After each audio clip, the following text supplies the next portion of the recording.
if you're teaching people how to do sales, it's like, are you trying to help them to scam more people? But you mentioned about selling the right way. What does that?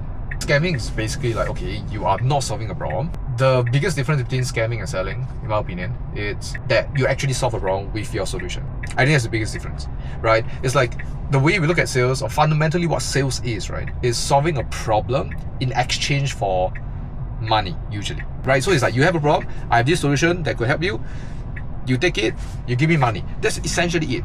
And like, based on that foundation, then everything else, the statements we make, the questions we ask, all goes back to the fundamentals, right? Which is why you start to realize that like when it comes to sales, the first thing is always asking like, okay, like what is the problem that this particular person have?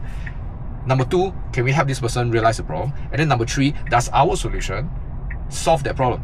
Because someone could have a problem, and I mean everybody has a problem, right? And the person might realize that they have a problem, but if your solution can't solve that problem, then you can't make that sale. Not because the prospect don't have a problem, but because your solution is just not appropriate. And if you don't have a solution for that, then you're not gonna earn money. That's basically it, right?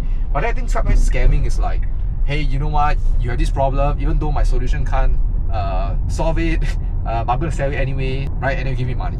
And so the other side of it don't win, right? They don't get their real problem solved, you know. And so that's why, like, I think like that's what sales is all about.